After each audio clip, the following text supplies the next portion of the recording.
अस्सलाम वालेकुम नाज़रीन, मैं तो मेज़बान जामा हफीज़ुल्लाह खंबड़ा ते तुसां दे पियो HK TV 70 ते दोस्तों अज तो अस जरा ना बेजा शुरू करते से चावल रहने वास्ते सारे का बेजा रहते पे से अज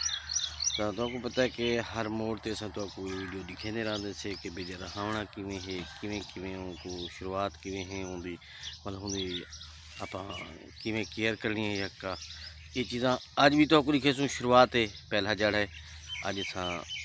बारे शारे बन गए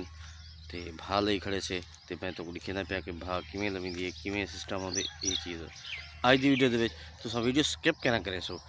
क्योंकि HK TV 70 तो अपना चैनल है। तमाम दोस्तों का मैं जितना शुक्रिया अदा करा घट है माशाल्लाह। आज ईद का रुझा जाड़ा भी है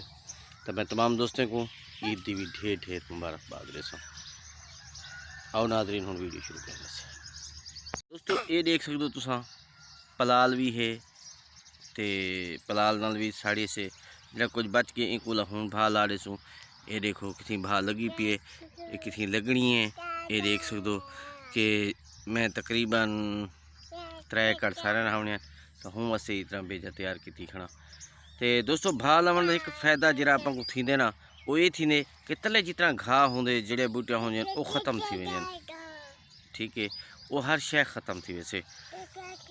इंदे नाल नशनुमा अच्छी थी से इंदे कट्ठे बेजा जरा हूँ अच्छा जम से तो मैं कोशिश करे सूँ कि तो हर शय दिखेंदे रहसूँ आगाही भी देंदे रहसूँ तो तुसां रहसो सारे नाल नाल क्योंकि HK TV 70 तो अपना चैनल है। ये देखो दोस्तों तो मैं तो उठा तो भी दिखा सकता कि किवें किवें है। ये देखो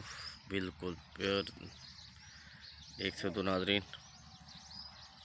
ये देखो ना